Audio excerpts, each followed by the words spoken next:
სახელითა მამისათა და ძისათა და სულისა წმინდისათა ამინ.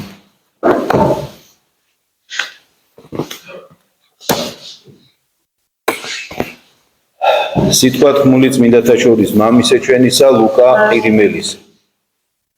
ორი უმნიშვნელოვანესი მცნების შესახებ. წმინდა წერილის სამი საკითხავიდან, რომელიც დღეს მოისმინეთ, მსურს თქვენი ყურადღება პირველზე შევაჩეროთ. რამე თუ ის ყველა ქრისტიანისათვის და ყოველი ადამიანისათვის, რომელსაც ღმერთი უყვარს, უმნიშვნელოვანესია. მას ასე, ყური დამიგდეთ და ჰკითხა ერთმან მათგანმა ჟულის მოძღვარმა. გამოსდიდა მას და ეტყოდა: მოძღვარ, რომელი მცნებაი უფრო ისარს ზულშაშინა? ხოლო იესო რქვა მას: შეიყვარო უფალი ღმერთი შენი ყოვლითა გულითა შენითა და ყოვლითა სულითა შენითა და ყოვლითა გონებითა შენითა. ესეა დიდი და პირველი მცნება და მეორე მსგავსი ამისი. შეიყვარო მოყვასი შენი ვითარცა თავითვისი. ამათ ორთა მცნებათა ყოველი ჟული და წინასწარმეტყველნი დამოკიდებულ არიან. დაიმახსოვრეთ, რომ ამ მნიშვნელობით აღმატებულ ორ მცნებას ეფუძნება ყველა წინასწარმეტყველი, თელის ჟული და მთლიანად ჩვენი სარწმუნოება. განსაკუთრებით საგულისხმოა ყოველი ჭაბუკისა და ახალგაზრდისათვის, ვინც ცხოვრებაში პირველ ნაბიჯებს დგამს. მათ ღრმად მართებთ დაკვირვება ცხოვრებაში დასახულ მიზანსა და მისი განხორციელების გზებზე. ცხოვრების მოწყობასა და პროფესიის არჩევაზე, რათა ყოველივე ეს სათნო იყოს ღვთისათვის. ახალგაზრდამ და მისმა მშობლებმა ცხოვრების გზის რთული და უაღრესად მნიშვნელოვანი არჩევანი უნდა გააკეთონ. მოგეხსენებათ, თუ როგორ ხშირად ცდებიან ამ არჩევანში და არც თუ იშვიათად ახალგაზრდებიც და მშობლებიც ივიწყებენ უფალო იესო ქრისტეს უაღრესად საყურადღებო სიტყვებს. ვერვის ხელეწიფების ორთა უფალთა მონება, ანუ ერთი იგი მოიძულოს და სხვა იგი შეიყვაროს, ანუ ერთისა იმის თავს იდვას და ერთი იგი შეურაცხყოფს. ვერ ხელეწიფების ღმრთისა მონებად და მამონაისა. მამონა სირიულ ქალდეური სიტყვაა, რომელიც სიმდიდრისა და მიწიერი ფუფუნების განსახიერებაა. აკი მოისმინეთ, რომ ორი ბატონის მსახური ვერ იქნება. ყოველმა ადამიანმა ერთი არჩევანი უნდა გააკეთოს. ან ღმერთს უნდა ემსახურო, ან მამონას. მშობლები კი საკმაოდ ხშირად თავიანთი შვილებისათვის დიდრული ცხოვრების მოწყობისა და მაღალი თანამდებობის დაკავების მიზნით მამონას მსახურებას ირჩევენ. და არც ერთ თქვენგანს ეს არასოდეს მოუვიდეს. მუდამ გვახსოვდეს მცნება ღვთის სრული სიყვარულის შესახებ. სწორედ ამ მცნებაზე დაყრდნობით და მისი დაცვით უნდა ვაშენოთ ჩვენი ცხოვრების გზები. ამ გზების არჩევისას უპირველესად ღრმად უნდა ჩავწვდეთ და გავიაზროთ ქრისტეს მცნებები და ნეტარებები, რომლებსაც დღენია და გალობენ და ვისმენთ ლიტურგიაზე. უნდა შევისისხლხორცოთ ქრისტეს ნათელმოსილი იგავები. ამ ორ საძირკველზე, ქრისტეს მცნებებსა და იგავებზე უნდა ავაშენოთ ჩვენი ცხოვრება. ორი უმნიშვნელოვანესი მცნებიდან პირველი უფლის მიმართ ჩვენი სრული და ყოვლის მომცველი სიყვარულია, რომელიც ყოველ ქრისტიანს სიცოცხლის ბოლომდე უნდა ასრულგმულებდეს. არასოდეს არავინ დაივიწყოს ეს განსაკუთრებით ყურადსაღები მცნება. შესაძლოა ადამიანი ღვთისმოსავი იყოს და წმინდად ცხოვრობდეს, მაგრამ მიუხედავად ამისა, გონების თვალი მუდამ მიპყრობილი უნდა ჰქონდეს მის მიმართ და გულში მხურვალე ცეცხლი უგიზგიზებდეს ამ პირველი და უმნიშვნელოვანესი მცნებისა, უფლის სიყვარულის შესახებ. თუმცა ყველა კეთილშობილ, ღირსეულ და სათნო ადამიანს, რომლისთვისაც მხოლოდ ხვალინდელი დღე და ყოფითი უსიამოვნებები არ გახლავთ ზრუნვის საგანი, ხალხის ამ საუკეთესო შვილებს ღვთის ჭეშმარიტება სხვადასხვა გვარად ესმით. მათთვის, ვისაც ღმერთი და არაფერი სულიერი არ სწამს, მხოლოდ ერთი სიმართლეა მნიშვნელოვანი და მისკენ მიისწრაფვის. რა სიმართლე? მიწიერი სიმართლე ადამიანებს ყველა ერის ხალხებს შორის სამართლიანი დამოკიდებულების შესახებ, მხოლოდ ამაზე ფიქრობენ. ჩვენ კი, ვისთვისაც პირველი და ყველაზე მნიშვნელოვანი მცნება დევიზია, მცნება უფლის ყოვლისმომცველი და სრული სიყვარულის შესახებ, განა შეიძლება ამით შემოვიფარგლოთ. ცხადია არა. ვიცით, რომ მიწიერი საერთო ადამიანური ჭეშმარიტება ხალხთა შორის ურთიერთობებისა უმაღლესი და უზენაესი ჭეშმარიტების მხოლოდ ნაწილია, ერთი ნაწილი. ჩვენ ამ მიწიერი სიმართლის მოხვეჭაში, რითაც ძალა შეგვწევს, მონაწილეობა უნდა მივიღოთ. მაგრამ ჩვენ მთელი გულით, არა მხოლოდ ცვალებადი და არასრულყოფილ მიწიერი სიმართლის გვჯერა, ჩვენ მთელი გულით უზენაესი და სრულყოფილი ჭეშმარიტების გვწამს, რომელიც მხოლოდ ღმერთს გააჩნია და რომლის შეცნობის ღირსნიც იმ ქვეყნიურ ცხოვრებაში წმინდანები გახდებიან. აი, რა უნდა გავიაზროთ და დავიმახსოვროთ. კაცობრიობის ისტორიის ქარიშხლიან პერიოდებში ადამიანები ივიწყებენ უზენაეს ჭეშმარიტებას. ასეთ დროს ადამიანებსა და ერებს შორის ბრძოლა იმართება, მიწიერი და არასრულყოფილი სიმართლის მოსაპოვებლად. შეიძლება სრულ ერთობაში ვიყოთ ასეთი მისწრაფებების ადამიანებთან. რა თქმა უნდა, არა. ცხოვრების არც ერთ დღეს არ უნდა დავივიწყოთ, რომ არსებობს უზენაესი და მარადიული ჭეშმარიტება, რომელიც მხოლოდ ღმერთთან არის. და თუ ისე მოხდება, რომ დევნას დაგვიწყებენ, თუ ჩვენ მთელი გონებითა და გულით უფალ იესო ქრისტეს აღმსარებლებს ხელს შეგვიშლიან, ან მისი უწმინდესი სახელის აღიარებას აგვიკრძალავენ, მაშინ გავიხსენოთ ქრისტეს შემაძრწუნებელი სიტყვები და რომელმან უარმყოს მე წინაშე კაცთა, უარმყო იგი მეცა წინაშე მამისა ჩემისა ზეცათაისა. არასოდეს განუდგებით უფალ იესო ქრისტეს, რამე თუ ვიცით და მთელი გულით გვწამს მისი სიტყვების ჭეშმარიტების, რომელიც საკუთარ თავზე განაცხადა. მე ვარ გზა და მე ვარ ჭეშმარიტება და ცხოვრება. მუდამ ქრისტეს გზებით ვიაროთ და მარადიული ცხოვრებისაკენ მივისწრაფოდეთ. აი რას გვასწავლის პირველი და უმნიშვნელოვანესი მცნება. მეორეც მისი მსგავსია, შეიყვარო მოყვასი შენი ვითარცა თავისთვის. ეს მცნებაც ყოველი ქრისტიანის თვალწინ უნდა იყოს აღმართული, როგორც მისი სინდისის გამოხატულება, როგორც საზომი და კრიტერიუმი მოყვასთან მისი ურთიერთობისა. გახსოვდეთ, თუ მოყვას არ ვჩაგრავთ და ბოროტებას არ ვუკეთებთ, ეს საკმარისი როდია. უფალი გაცილებით მეტს ხობს, ის მოითხოვს, ისე მოვექცეთ მათ, როგორც გვინდა რომ ჩვენ მოგვექცნენ. დაიმახსოვრეთ ეს უმნიშვნელოვანესი მეორე მცნებაც. არ დაივიწყოთ მიუხედავად იმისა, რომ არ ვჩაგრავთ და ბოროტებას არ ვუკეთებთ მოყვას, მაინც ვცოდავთ, რადგან გულს მთლიანად არ უთმობთ მას. დაიმახსოვრეთ ეს და თუ საკუთარ ქცევაში მოყვასისადმი არა საკმარის სიყვარულს შენიშნავთ, ღვთის წინაშე მოსანანიებლად იჩქარეთ. სინანულში შეგეწიოთ სიკეთისა და ჭეშმარიტების დიდებულის ჯულისმდებელი, უფალი და ღმერთი ჩვენი იესო ქრისტე. ამინ. შეგვეწიოს წმინდა ლუკა ყირიმელი, ყოვლადწმინდა ღვთისმშობელი, რომლის შობის დღესასწაულსაც დღეს ვზეიმობთ. უპირველესი მაგალითი ამ ორივე მცნების უმციკლოდ შესრულებისა თავად ჩვენი დედოფალია ყოვლადწმინდა ღვთისმშობელი. ამაში ჩვენი დამხმარეც ის იქნება, თუ მას წრფელი გულით და წმენით შევთხოვთ, რომ ეს მოგმადლოს. იოლი არ არის დამეთანხმებით ალბათ, რომ ეს ორი მცნება შეასრულო ადამიანმა, თუმცა ამავე დროს ერთგვარად სავალდებულოც არის, თუ კი ქრისტიანები ქვია, იმიტომ რომ ამ მცნებაზე არისო მთელი ჯული და წინასწარმეტყველები დაფუძნებული. ამას გვასწავლის ჩვენ სახარება, ხო? ამ ორ მცნებაზე მთელი ჯული და მთელი ჩვენი სარწმუნოება ამ ორ მცნებაზე კიდია. აქედან გამომდინარე, საზომიც ჩვენი სარწმუნოებისა ამ ორ მცნების შესრულებაში უნდა ვეძებოთ.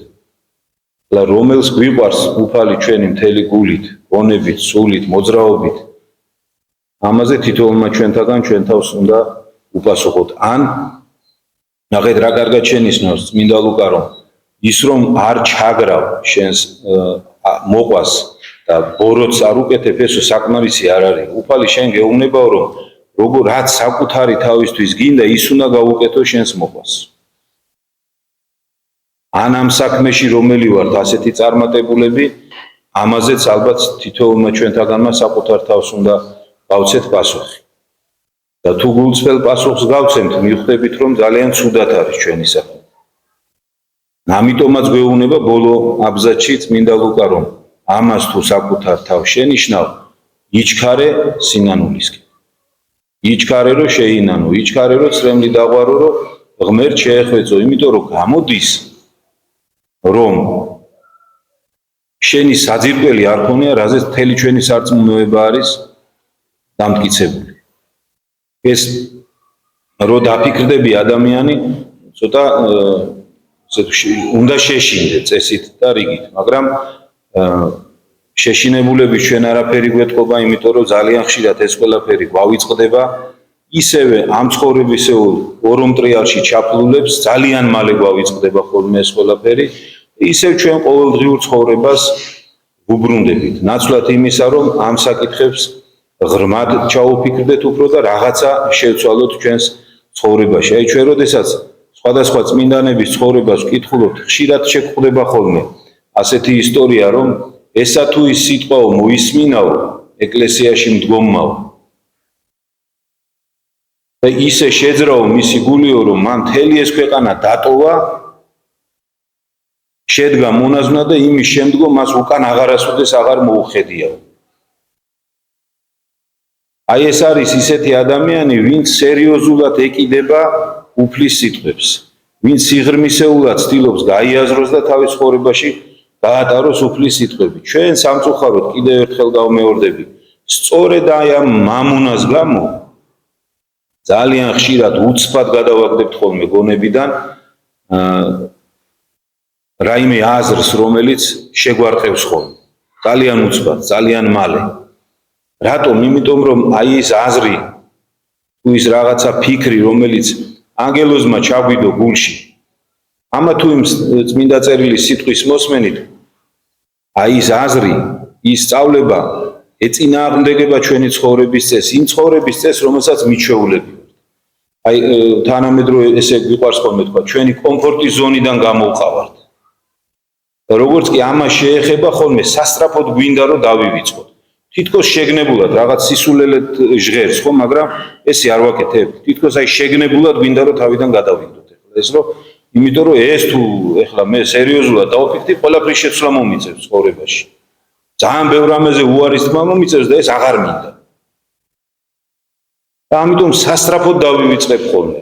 ან მეგობრებთან წავალ, ან იქ ან რაღაცით გავერთობი, რომ გონება გადავიტარო. მაპატიეთ ერთ ხუმრობას ვიტყვი, უბრალოდ კარგად გამოხატავს ამ რის თქმაც მინდა. შენდობას ვითხოვ კიდევ ერთხელ ხუმრობას ვიტყვი ახლა ამბიონი და მაგრამ ძალიან კარგად გამოხატავს. ერთი კაცი გამოვიდაო აივანზეო და გახედაო და რა კარგი ამინდიაო, აი საშრომი ამინდიაო, წავალ წამოვწვევი ეგებ გადამიაროს. აი დაახლოებით ესეთები ვართ. სამწუხაროდ არასდროს აი წმინდა ლუკა ნახეთ როგორ ამბობს, საიდან იწყებს. თითქოს როგორი წვრილმანია, მაგრამ საიდან იწყებს, საიდან შეგვაგონებს. ახალგაზრდაო და მისი მშობელიო, როდესაც ამ ბავშვის ცხოვრების უმნიშვნელოვანეს გადაწყვეტილებებს იღებენ, თითქმის არასდროს არ ფიქრობენ ღმერთზე.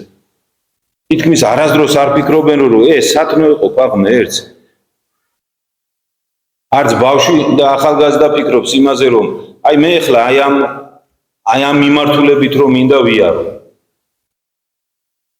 ეს მე ხელ შემიშლის ღმერთთან ურთიერთობაში თუ პირიქით დამეხმარება. არც მშობელი ფიქრობს ამაზე, არც შვილი ფიქრობს ამაზე. არადა თუ ადამიანი ასეთ უმნიშვნელოვანეს მომენტში არ ფიქრობ ღმერთზე, სხვა დროს როდის გაიფიქრებ? თუ გზის დასაწყისში ღმერთზე არ გიფიქრია, რაც უფრო და უფრო დაშორდები ღმერთზე, რაც უფრო მეტი ტვირთით დაიტვირთები ადამიანი, მერე ხო უფრო გაგიჭირდება.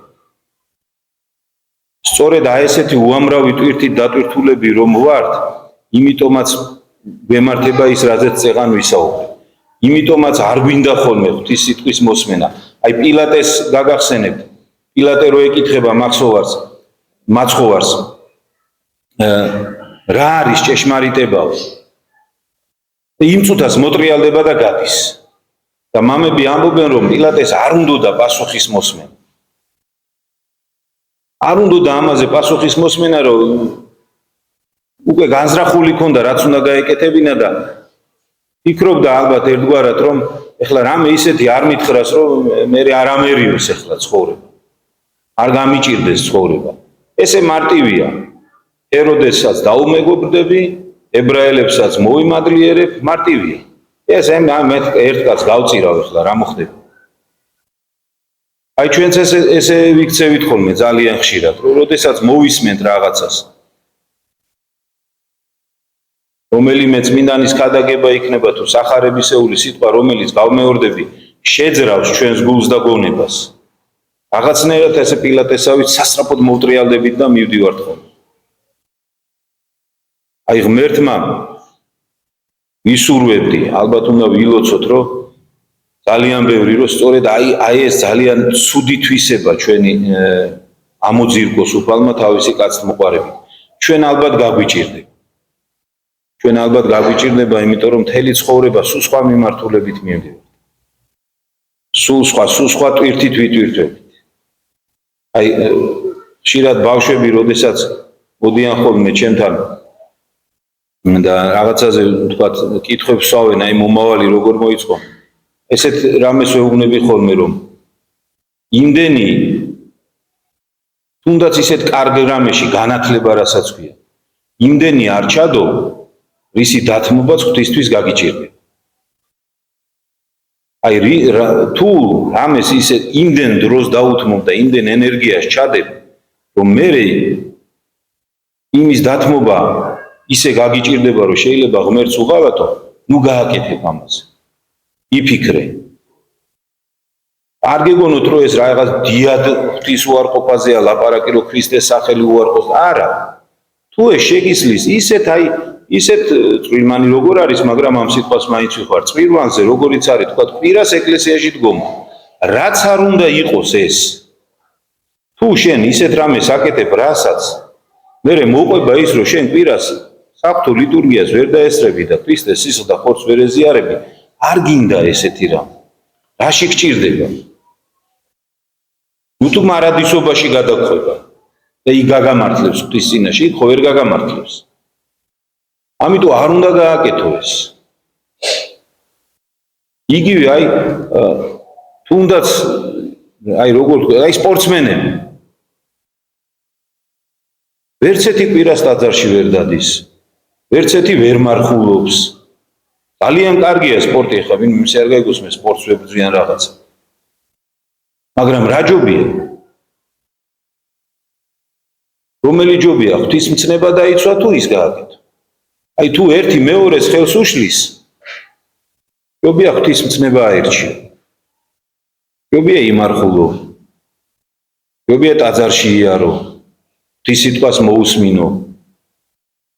ისწავლო მისი მცნებები და მათი შესრულება ისწავლო. ეს ჯობია. ცოტა მძიმე მოსასმენი არის. მოსასმენი კი არა, სალაპარაკოთაც მძიმეა სიმართლე გითხრათ, მაგრამ ფაქტი ესე არის. თუ რაღაცა გაპეთილია და ის მაინდა-მაინც კვირას ინიშნება, უარი თქვი. ან ერთი უნდა მოაკლო, ან მეორეს უნდა მოაკლო, ორივე ვერ შეიძლება, გამორიცხულია. ამას გვეუბნება უფალი. ორივეს ვერ ემსახურები. ან ერთი, ან რაღაცას უნდა მოაკლო. თუ შენ აირჩევ, რომ მოაკლო ღმერთს, ეს შენი დანაშაულია. იმიტომ რომ უფალი გვეუბნება, რომ პირველი და უმნიშვნელოვანესი მცნება არის შეიყვარო უფალი ღმერთი შენ. მთელი გულით, გონებით და სულით. ამაზე მნიშვნელოვანი მცნება არ არსებობს. და მეორე მსგავსი მაგისიო გვეუბნება, შეიყვარო მოყვასი შენი, ვითარცა თავი თვისი. აი ღმერთმა შეგვაძლებინოს, რომ ჩვენი ცხოვრების ნებისმიერ ეტაპზე, ნებისმიერი გადაწყვეტილების დროს ეს ჩვენ საკუთარ ცხოვრებას შეეხება, ჩვენი შვილების ცხოვრებას შეეხება თუ ჩვენი მეგობრების და ახლობლების თუ ქვეყნის. უპირველეს ყოვლისა, აი როგორც წმინდა ლუკა გვასწავლის, ამ ცნებაზე დავფიქრდეთ. სათნო ეყოფა ღმერთს თუ არ ეყოფა? თუ ღვთისთვის ეს სათნო არ ეყოფა, რაც არ უნდა მომხიბვლელად ჩანდეს მომავალი, რომელსაც გვპირდება ესა თუ ის გადაწყვეტილება. თუ ის ღვთის მცნების ერთი მცირე მცნების დამრღვევიც კი არის. სასწრაფო თუ არის უნდა ვთქვათ. იმიტომ რომ როგორც კი ერთ მცირე მცნებას დაარღვევ, მერე დიდსაც დაარღვევ. გაგახსენებთ ჩვენი დიდი მეფის, ლუარსაბ მეფის შეპასუხებას შაჰ-აბასთან. რომელმაც მას დიდმარხვაში შესთავაზა თევზის ჭამა. მინდა ლუარსაბმა ასეთი სიტყვები უთხრა: დღეს თევზს შემომთავაზებ, ხვალ რწმენის უარყოფას მომთხოვო და უარი განაცხადა და მისი ტანჯვაც აქედან დაიწყო. ნახეთ, მეფე მთელი ქვეყნის ამხელა საქართველოს ბატონ პატრონი ის მცნებას არ უარყოფს. ისეთ მარტივს, რასაც ქვია თევზის ჭამა დიდ მარხვაში. ხომ შეიძლებოდა თანამედროვე ჩვენ ალბათ ესე ვიფიქრებდით ეხლა აი თევზს შევჭამ ეხლა არა უშავს ხორცი ხო არა. ასე ვიტყოდით და შევჭამთ. მერე ალბათ რწმენასაც უარყოფდით. ლუარსაბ მეფე მესი არ აქნა და იმიტომაც დღემდე დიდებით ვახსენებთ მის სახელს. ხო? აი ეს არის მაგალითი, როგორც თითოეული ადამიანი უნდა წყვეტდეს საკუთარ ცხოვრებაში. თითოეული ჩვენთაგან თუ ასე არ წყვეტს, უბრალოდ მოდით ესე ვთქვათ, ვერ წყვეტს სისუსტიდან გამომდინარე. ბოლოს ისევ წმინდა ლუკას ბოლო სიტყვებს გავიმეორებ და ამით დავამთავრებ. სასწრაფოდ უნდა გაიქცეს სინანულისთვის.